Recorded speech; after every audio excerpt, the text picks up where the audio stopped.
Namaste, beloveds. This is Valerie Ames, Mother with Wisdom, and this is after the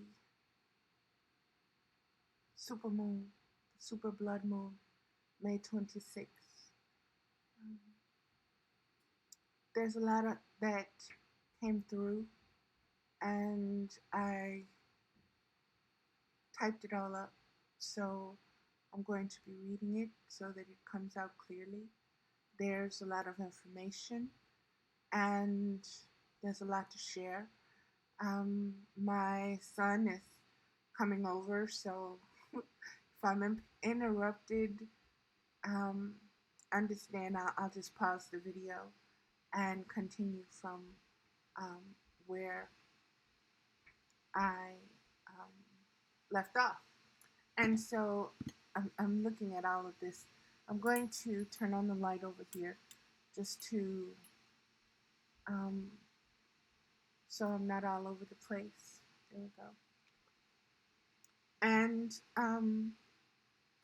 this is called the Revelation of Hoarding, found in the concept of white supremacy. Grandmother's revelations of reckoning and accountability, the haves and have-nots, aka the polarities and the paradoxes of the ages. Hence, we are once again in the age of Aquarius. Beloveds, Grandmother visited me today. It was different than other times. We did not sit before a fire. She did not give me a bundle. Instead, she Scrooged me. You know how the spirits of the past, present, and future visited Scrooge?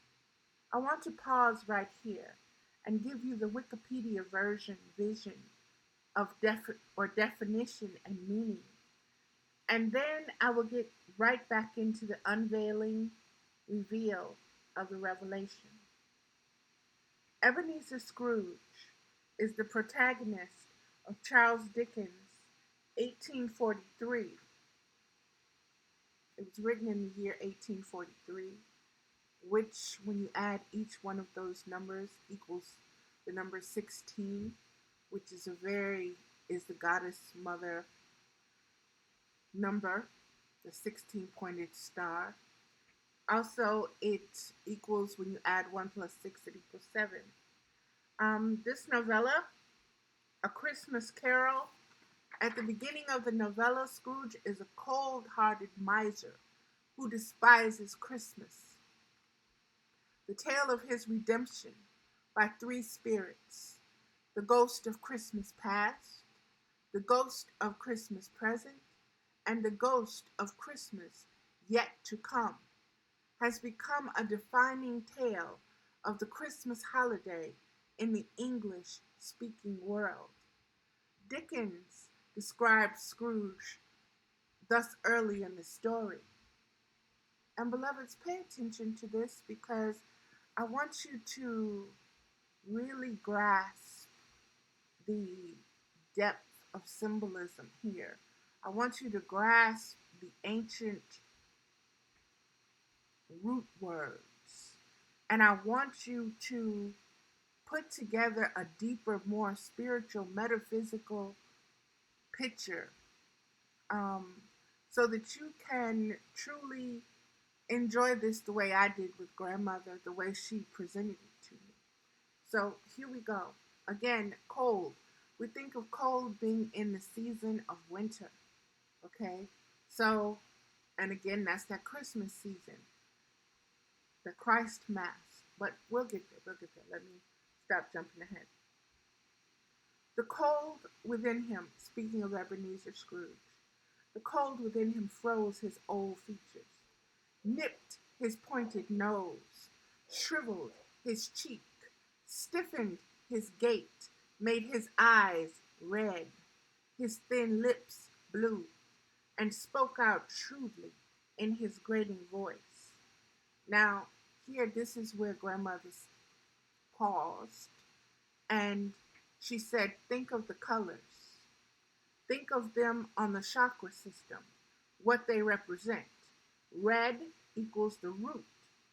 And it said the cold made his eyes red. What is seen and unseen by physical eyes. Blue equals the throat. What is said and left unsaid. She said, now look at the two main parties in the United States government. Remember, this is an English novel. So Ebenezer Scrooge represents the American Patriarchs family tree. And again, beloveds, please pay attention to the two colors, the red and the blue. Red being the root and describing his eyes. Blue being his lips. Blue being the color of the throat chakra. Has to do with your voice. What is said and left unsaid. The eye is seen and unseen. Towards the end of the novella, the three spirits show Scrooge the error of his ways, and he becomes a better, more generous man. Scrooge's last name has come into the English language as a byword for stinginess and misanthropy. While this catchphrase, bah humbug, is often used to express disgust with many modern Christmas traditions, remember what Christmas is supposed to be. This is what grandmother said. Remember what Christmas is supposed to be, to represent. The rebirth of the spiritual Christ consciousness, the Savior, the Messiah, the Archangel Michael, who battled and removed the serpent of doubt, the father of lies, from the kingdom, realm of heaven, highest conscious awareness, and threw him down to the realms of earth. So, beloveds, war had already been waged, fought, and won in heaven. Now, the same war was being waged in flesh, in matter. This is the second coming. Each of us must wield the Christ consciousness and defeat our own inner liar, the one that casts doubts and causes fear and manifests drama, situations, and circumstances based upon the status and stature as children of God. You have to remember what the war was about. Go back to Job and the conversation. Job chapter 1, remember, beloveds, Job is the oldest book of the Bible, not Genesis. I feel I say that every single video. So, with it being so emphasized, beloveds, please take note. Here we go. Job's character and wealth is found in the Bible, the book of James, chapter 5, verses 7 to 12. There was a man in the land of Uz, U-Z, almost like Oz, whose name was Job. And this man was blameless and upright, fearing God and shunning evil. He had 7 sons and 3 daughters, and he owned 7,000 sheep, 3,000 camels, 500 yoke of oxen, 500 female donkeys, and a very large number of servants. Job was the greatest man of all the people of the East. And I want to pause for a moment because Mama is speaking to me. And she said, notice the number of the animals was more important than the number of slaves that he owned. And there's a reason for that. And you need to look and see what that reason was. It was because slaves were not kept slaves their entire lives. They were slaves for a certain time and then they were free. Here we go. Job's son would take turns holding feasts in their homes, and they would invite their 3 sisters to eat and drink with them. And when the days of feasting were over, Job would send for his children to purify them, rising early in the morning to offer burnt offerings for all of them. For Job thought, perhaps my children have sinned and cursed God in their hearts. This was Job's regular practice. Satan's first attack, and let me stop for a minute, beloveds. Because I want you to think of the heart, the compassion, the conscious awareness of a father who gets up every day and makes a burnt offering on behalf of his children for what is in their hearts, in case they may have done something to upset God. And so on their behalf, every morning when he rose, he offered this sacrifice to, as a intervention, as a prayer. Satan's first attack. One day the sons of God came to present themselves before the Lord, and Satan also came with them. Where have you come from? Said the Lord to Satan. From roaming through the earth, he replied, and walking back and forth in it. And then the Lord said to Satan, have you considered my servant Job? For there is no one on earth like him, a man who is blameless and upright, who fears God and shuns evil. And Satan answered the Lord, does Job fear God for nothing? Have you not placed a hedge on every side around him and his household and all that he owns? You have blessed the work of his hands and his possessions and have increased in the land. But stretch out your hand and strike all that he has, and he will surely curse you to your face. Now, remember, think of this as a courtroom or as a royal court. Okay? And think of the Lord sitting on his throne and holding court. And here comes Satan. Where you come from? I ain't seen you in a while. Where you been? Oh, I've been walking back and forth on the earth. Oh, so you've been watching my servant Job. You notice him? He good, ain't he? Mm-hmm. And then the devil said, Satan said, the only reason he good is because you do everything for him. You got a hedge around him. You protect him. You bless everything he does. So of course he's gonna be good. Why wouldn't he be good? Why wouldn't he get up every morning and thank you for the stuff he has and this and that?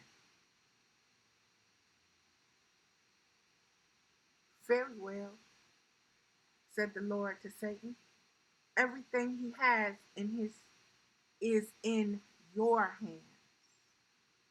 But you may not lay a hand on the man himself. Now we're going to get into what that means, but I really want you to pay attention to the challenge that was thrown down, that gauntlet. And I want you to understand that when you're in full court, there are a lot of angels and other beings there watching and listening to what goes on. Okay? And so, take note. Then Satan went out from the presence of the Lord. Job loses his children and possessions. So who was responsible for Job losing his children and his possessions? Was it God? It was Satan. And what did Satan do to make him lose? He put doubt. He caused different things to happen. He influenced certain things. Let me keep going. One day, while Job's sons and daughters were eating and drinking wine in their oldest brother's house, a messenger came and reported to Job. While the oxen were plowing and the donkeys were grazing nearby, the Sabians swooped down and took them away. They put the servants to the sword, and I alone have escaped to tell you. And so Satan influenced these other beings to swoop down and do all of this. While he was still speaking, another messenger came and reported, the fire of God fell from heaven. It burned and consumed the sheep and the servants, and I alone have escaped to tell you. So a meteor or an asteroid or something fell from the heavens, burned up all the sheep and the servants, and only one survived so that he could tell. While he was still speaking, another messenger came and reported. The Chaldeans formed 3 bands, raided the camels, and took them away. They put the servants to the sword, and I alone have escaped to tell you. So I want you to pay attention to all this killing and chaos that is coming from Satan being allowed to test Job. Okay? And I want you to contrast all of this chaos to the peace that Job knew before Satan was allowed to test him. While he was still speaking, another messenger came and reported, your sons and daughters were eating and drinking wine in their oldest brother's house when suddenly a mighty wind swept in from the desert and struck the 4 corners of the house. It collapsed on the young people, and they are dead. And I alone have escaped to tell you. And then Job stood up and tore his robe and shaved his head. He fell to the ground and worshipped, saying, naked I came from my mother's womb, and naked I will return. The Lord gave, and the Lord has taken away. Blessed be the name of the Lord. In all this, Job did not sin or charge God with wrongdoing. And I want to stop there for a moment, beloved. And I want to say this. Job had a very intimate relationship. He had deep communication. He was up every morning communing with God, sacrificing. There were many things going on around the world. But Job, it said Job shunned evil. It said he didn't condemn it. He wasn't out. He just shunned it. He stayed away from it. It didn't enter his conscious awareness. He was not. He wasn't open to it. And when it was around him, he shunned it. He went the other way. He shut it down. So he had a relationship. And in the Bible, Job was called the greatest Oriental. The greatest. Because of his relationship. And again, Job is the oldest book in the Bible before Genesis. So I want you to understand these different ages. The age that Job lived in was different from the age of Adam and Eve and Noah. Okay? Keep that in mind as I continue, because these are the things that grandmother is really enforcing. Not enforcing, really wanting me to enforce, I guess. Not enforce. What's the word I'm looking for? It eludes me at the moment. Okay, I'm going to stop. She really wants me to highlight, I'll use that, to highlight the different time periods and the Aquarian age that we are in right now. And the understanding that there have been Aquarian ages before. And that each age represents a certain cycle and season of occurrences with spirit, things that can happen, and so forth and so on. Let me keep going. Job was the story of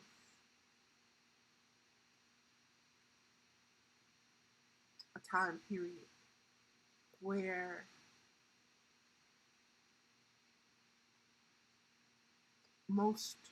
Job was the highest in his consideration and in his relationship and in his conscious awareness. of his connection to existence. And what I just read was found in on the BibleHub.com, Job. And here we go. The war in heaven. Grandmother wanted me to once again bring to your attention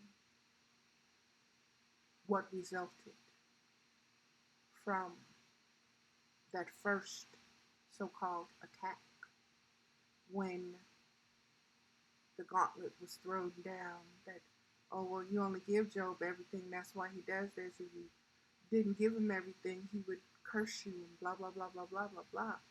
And so this went on and this went on.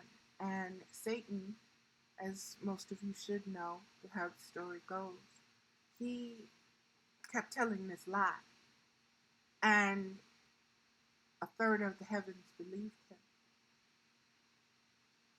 And so he began to do battle because he wanted to rule. He questioned the rulership of the Lord. And that Lord was the Archangel Michael, because it was the Archangel Michael that fought him and threw him from the heavens, okay? So here we go. But the dragon was not strong enough, and no longer was any place found in heaven for him and his angels. And the great dragon was hurled down, that ancient serpent called the devil and Satan, the deceiver of the whole world. The whole world. Understand that. The whole world. What world? He was hurled to the earth, and his angels with him. And I heard a loud voice in heaven saying, now have come the salvation and the power and the kingdom of our God and the authority of his Christ. For the accusers of our brothers has been thrown down, he who accuses them day and night before our God. So, beloveds, what is that telling you? Not many Bible scholars focus on that. What was this war that was going on in heaven? And what was this going on in court?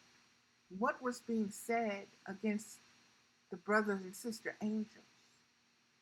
What was being said about them? What case was Satan the devil trying to prove? What point was he trying to make? And again, I want you to understand the term, the Hebrew, where the term Elohim is used.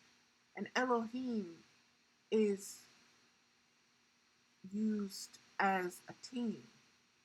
It's an individual, but it's also a team. So it's God, but God in multiple forms. And that is shown to you through the oldest in the Vedas and in the Sutras and so forth and so on, and in other different cosmologies other than Moses's 1-1-1-1. Okay, this was before the one came about. And even as God spoke of his oneness, his Shekinah was with Israel in the temples. So that was an aspect of him, the Shekinah. That was the Holy Ghost, or the divine feminine, or the mother was with Israel. She dwelled with them. She had a special place in the temple for them before that temple was destroyed, and before that was rent and everything. Let me keep going. And if you don't read the Bible, beloveds, if you don't believe it, that's your business. But I advise you to just get an understanding of things in history.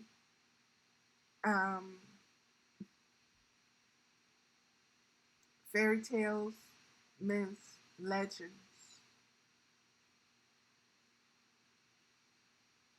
all have truths in them. Truth is hidden in plain sight. And it is up to you to um,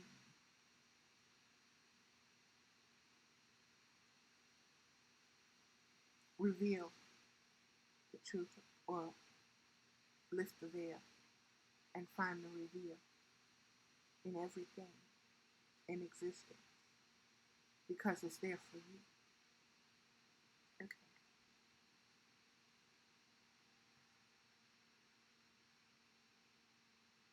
And I heard a loud voice from in heaven saying, now have come the salvation and the power and the kingdom of our God and the authority of his Christ. For the accuser of our brothers has been thrown down, he who accuses them day and night before our God. And so, beloveds, what that is saying, that Christ, Archangel Michael became the Christ. His authority was recognized once he kicked the Satan and his angels out of heaven. And you can put that as conscious awareness. You can put that in any terms that you want, because in spirituality there is a vastness that allows truth to exist in many forms,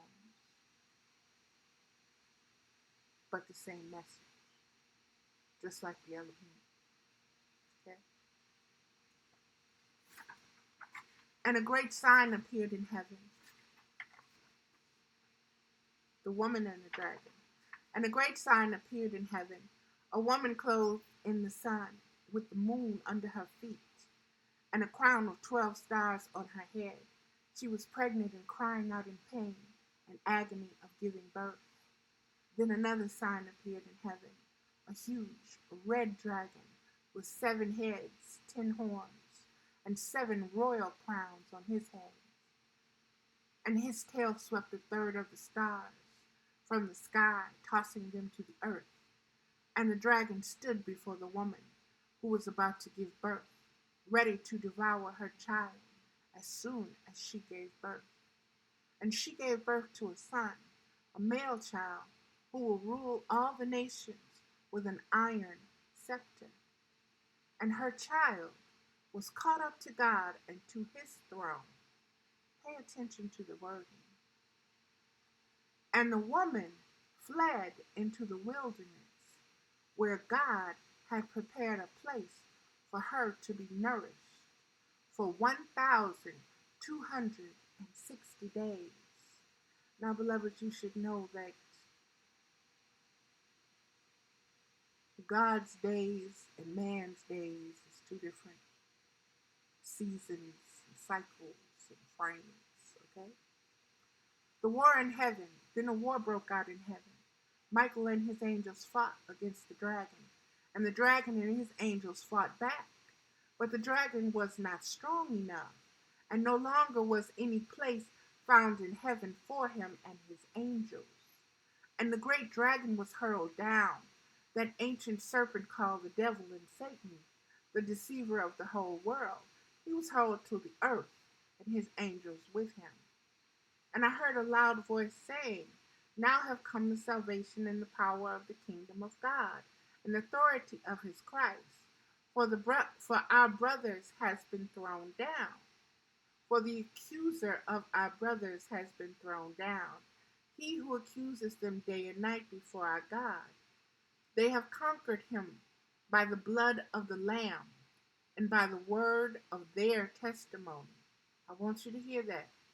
They have conquered him, the dragon, with what? The blood of the Lamb. And what else? By the word of their testimony.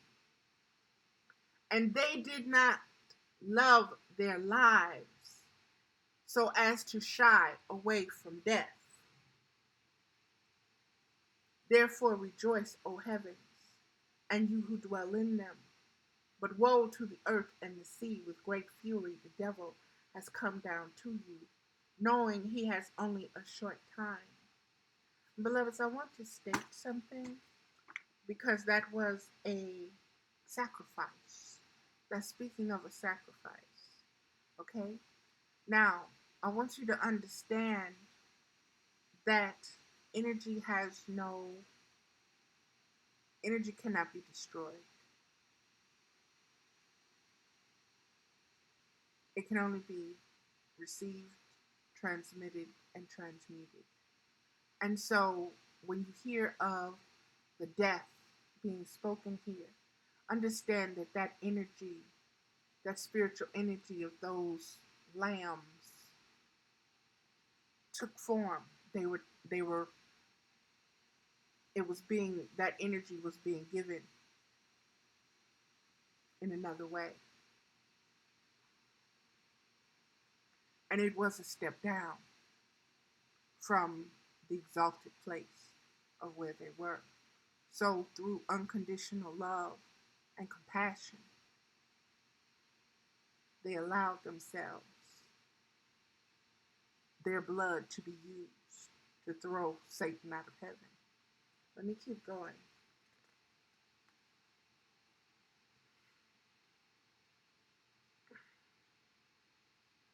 Therefore rejoice, O heavens, and you who dwell in them.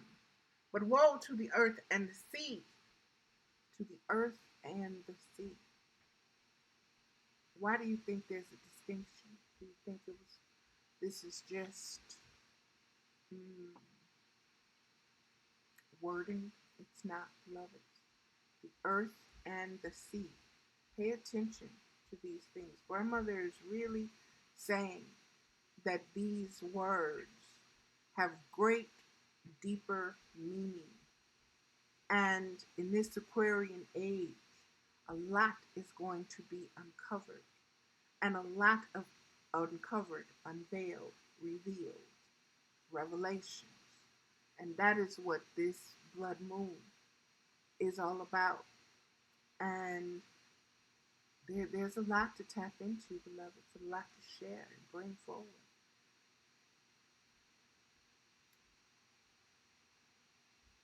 And I want you to understand, she's saying that rejoice, O heavens, and you who dwell in them. But woe to the earth and the sea. Understand these different dimensions. Understand these different conscious realities. Understand the existence in both places. Understand the connection of all, not just the individual. But woe to the earth and the sea, with great fury. The devil has come down to you, knowing he has only a short time. He has only a short time. Remember, the woman is being, a place was prepared for her to be nourished for 1,260 days. So the woman is persecuted. And when the dragon saw that he had been thrown to the earth, he pursued the woman who gave birth to the male child. Again, beloveds, I want you to understand the multidimensional aspects that are being shared from these scriptures. And I want you to understand what grandmother is really saying and pointing to in this.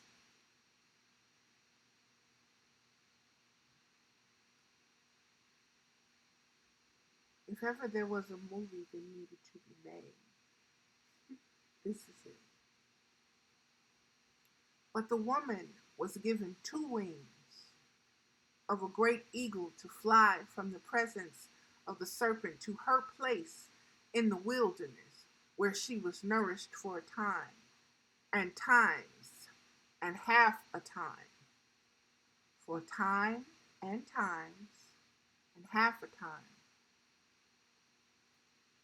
And grandmother said, pay attention to the fact that the woman was given 2 wings, given 2 wings of a great eagle to fly from the presence of the serpent. So that means she had 4 wings, That means more than just physical wings, but spiritual wings as well, to fly above the chaos of mental, emotional, physical, spiritual storms. You did? The ego. Do understand the symbiology of the ego. Again, this is all tied to America as well, the American ego, the ego vision, the Native American awareness of the ego, the indigenous ones' stories, medicine of the ego.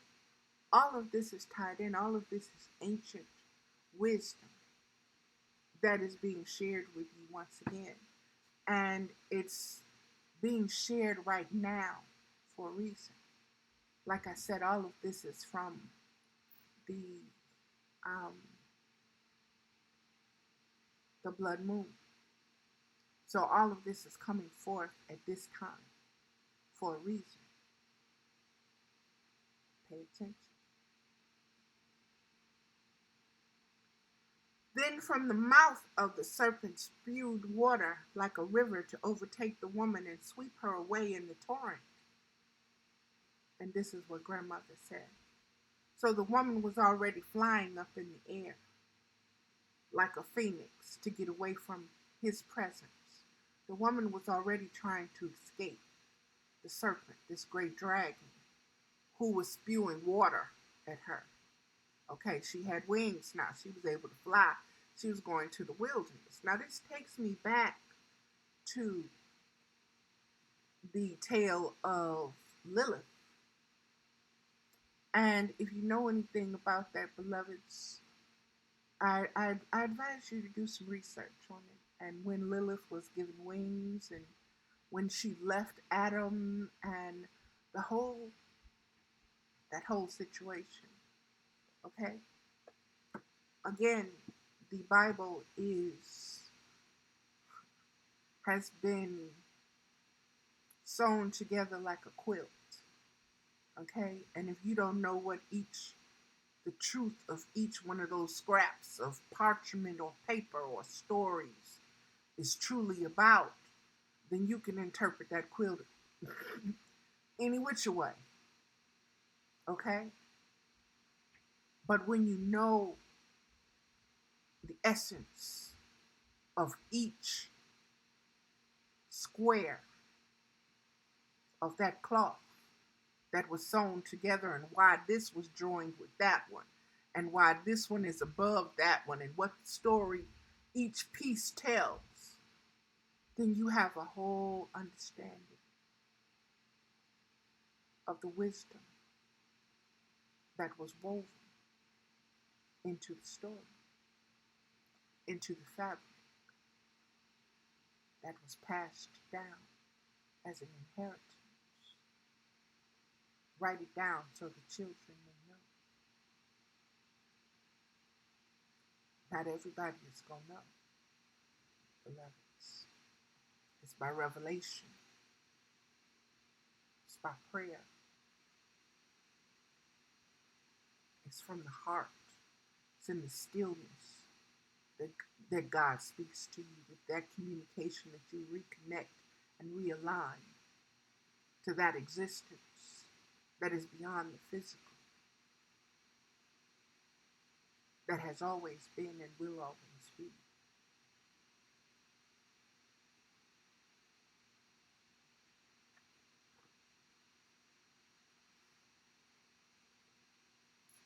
So the woman was already flying up in the air like a phoenix to get away from his presence. But the earth helped the woman and opened its mouth to swallow up the river that had poured from the dragon's mouth. And then grandmother said, the spirit of the earth helped the woman. It opened its mouth. And as she said that, the ceremony from the Book of the Dead came to view. The opening of the mouth ceremony of the mummy came into my view as Mama was saying, the earth helped the woman. So understand the earth received her energy. Understand what's being said, beloved, beyond just the words and the wording. Understand the imagery. Understand the connections. Okay?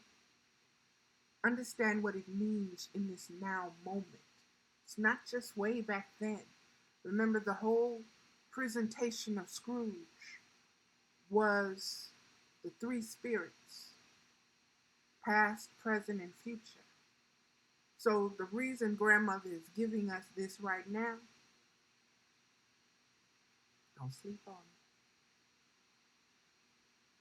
it. And the dragon was enraged at the woman and went to make war with the rest of her children who keep the commandments of God and hold to the testimony of Jesus.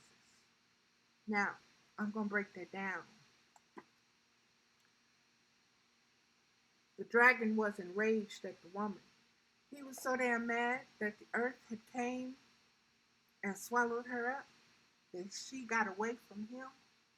Okay? That her essence, her spirit, got away from him. So that he went to make war with her children who keep the commandment. So she had children that did not keep the commandment, and she had children that did. So she had children that were consciously aware, and she had children who weren't. She had children who were like Job, and she had children who were the opposite polarity of Job. And Satan didn't go around fighting all of them. Okay, he only wanted to go to war, to make war with the rest of her children who keep the commandments of God and hold to the testimony of Jesus. Now, what's the testimony of Jesus?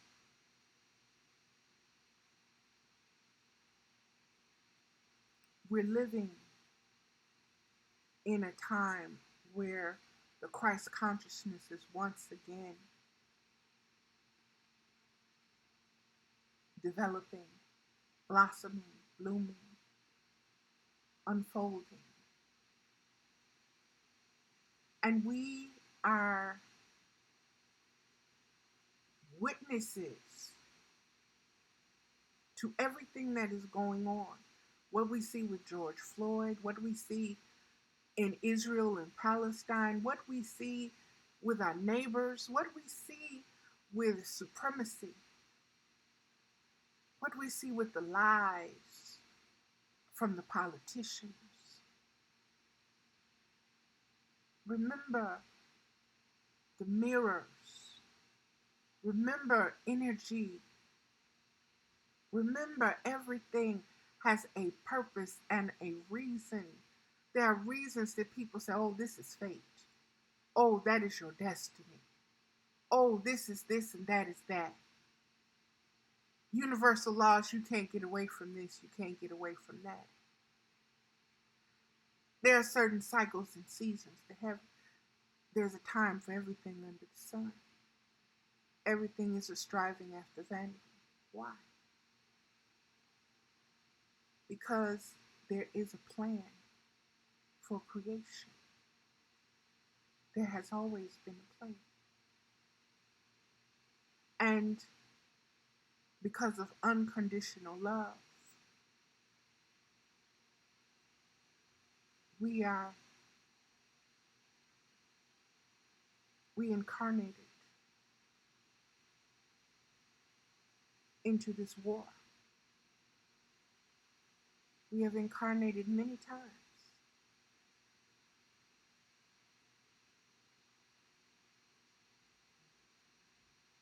We are here to prove point that human beings can be consciously aware of their spiritual selves and hold that at greater value than the root chakra, than the feelings. Remember, I spoke of grandmother had me speak with Scrooge and his blue lips and his red eyes. And I told you what those each of those things represented. Like I said, beloveds, this is so deep, so deep. Let me keep going, and you're gonna probably have to um, rewind and get your Bible and get online. And if this speaks to you, if it causes a stirring in you to thirst for more knowledge, because this is knowledge about yourself. This is not just history or her story or some story. This is about why you incarnated and what your purpose is and what the plan is, what happened and why everything right now is so important, and why you hear the words, we are the ones we have been waiting for. Okay? Let's go.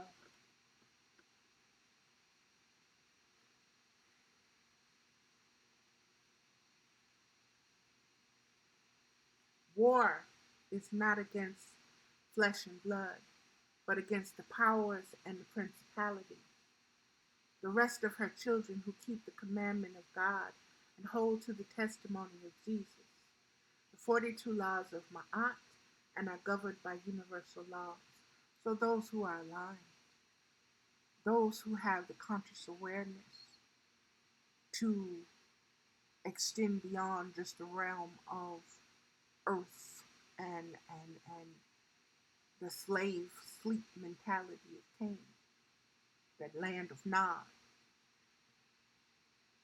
those who are awoke and are conscious that something ain't right, something, no, this, my instincts, something, no, that's, something's off. something, something just ain't right. Something just ain't right. You know, this can't be what existence is all about. Look at history. I mean, look, what's the point? What's the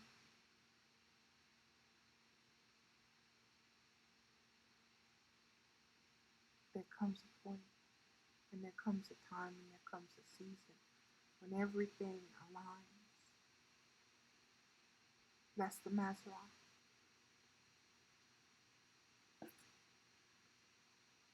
Let me stay focused. War is not about flesh and blood, but against the powers and principalities. So you are not fighting a Trump. You are not fighting the Romans. You are not fighting white supremacy. You are fighting an ancient energy, an ancient ideology, an ancient court battle, legal battle for the souls, for the energy, for your inheritance, for your right to exist in existence the way you do. And that is why you incarnated to Earth, because Earth is the battlefield. It is the front line. And you are ready.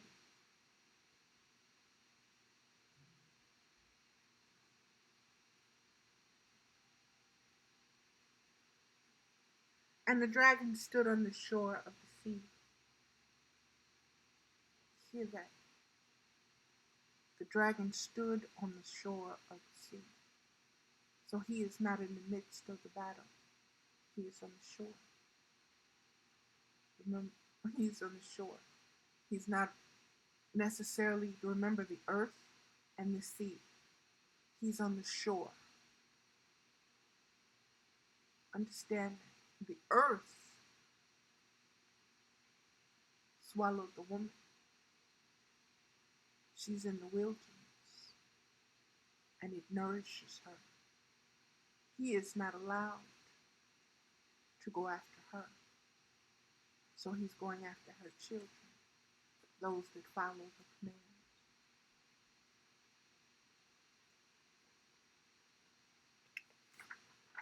Charles Dickens describes Scrooge as a squeezing, wrenching, grasping, scraping, clutching, covetous old sinner, hard and sharp as flint, secret and self-contained, and solitary as an oyster. And Beloved's grandmother, of course, had me to understand the word oyster here has an amazing spiritual signature charge to it. So let's see. Oyster, oysters, stay put. Excuse me, that's my son. Hold on.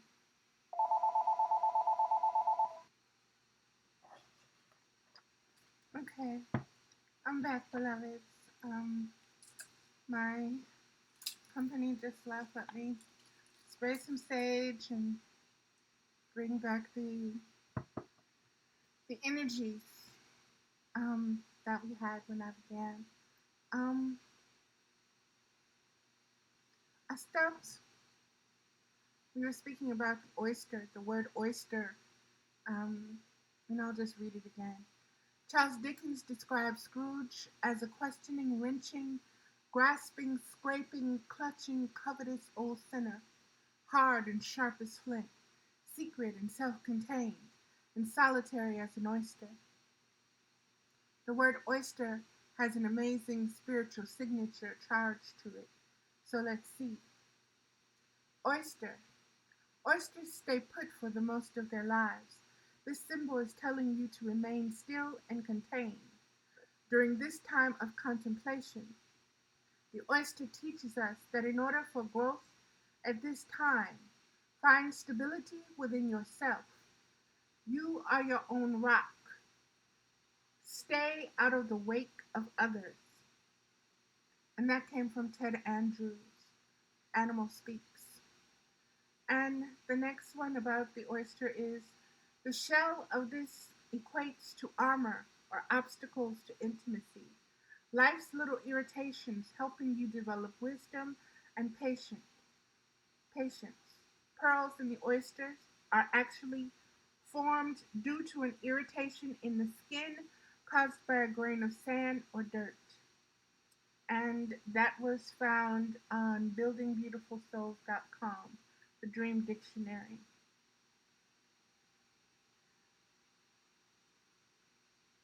Ebenezer Scrooge. He does business from a Cornhill warehouse and is known among the merchants of the Royal Exchange as a man of good credit.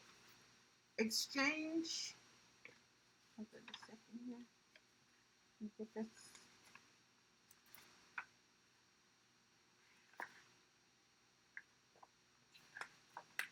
Okay.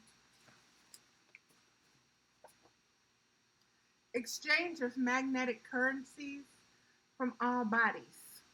Mental, thoughts, emotional feelings, physical environment, location, spiritual conscious awareness. So this was speaking of Ebenezer Scrooge and his doing business in a warehouse. And again, this video is about hoarding. So you have Ebenezer, who worked at a storage facility, a warehouse that stored different things. And grandmother is speaking about the exchange of magnetic currencies from all bodies. So you think of all the people that worked in this warehouse. You think of all the things that were stored in this warehouse. And you think of all the energies that existed before this warehouse was built on the land where it is. and you think of the magnetic currencies, that's what grandmother is speaking of. All the mental thoughts that are still there, all the feelings that are still there in the physical environment and location, and the spiritual conscious awareness. Despite having considerable personal wealth, he underpays his clerk, Bob Cratchit, and hounds his debtors relentlessly, while living cheaply and joyously in the chambers of his deceased business partner, Jacob Marley. Most of all, he detests Christmas, which he associates with reckless spending. When two men approach him on Christmas Eve for a donation to charity, he sneers that the poor should avail themselves of the treadmill or the workhouses, or else die to reduce the surplus population.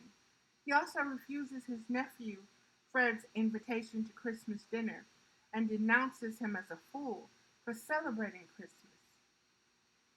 That night, Scrooge is visited by Marley's ghost, who is condemned to walk the world forever, bound in chains as punishment for his greed and inhumanity in life. Marley tells Scrooge that he will be visited by three spirits in the hopes that he will mend his ways. If he does not, Marley warns Scrooge will wear even heavier chains than his in the afterlife. And grandmother says, after the physical body dies, the energy currents remain and can influence, thus the powers and principalities and Satan waiting on the shore. Multiple dimensions, time traveling, able to influence even with sickness, but unable to affect the soul of Job. So, beloveds, this was like I said, this is a very deep um, revelation, especially in the month of May, um, towards the end of May, which is almost June, which is halfway to the Christmas part, 6 months out. And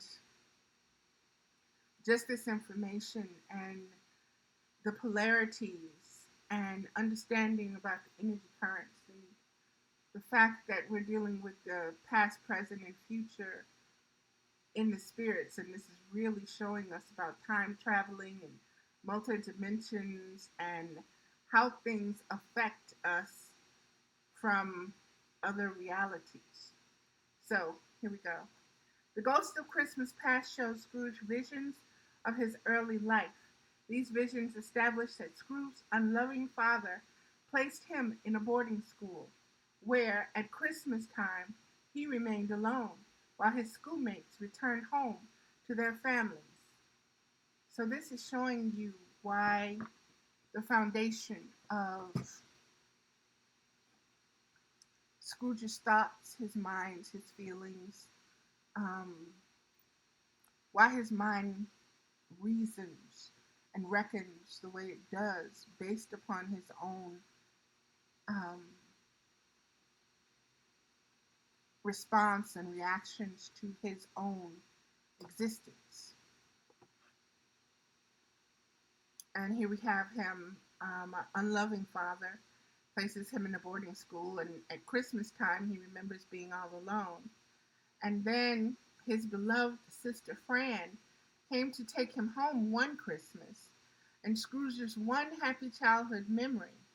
And she later died after giving birth to Fred, his nephew. And again, Grandma says, reference to women giving birth to a son and being taken away. So she wants us to make the correlations here, connect the dots of um, really what happened to Scrooge and what happened um, with Satan not being able to get the woman who's having the baby and then taking it out on the children. And Scrooge taking his thoughts, feelings, and anger out on the entire world. And Christmas time, the children.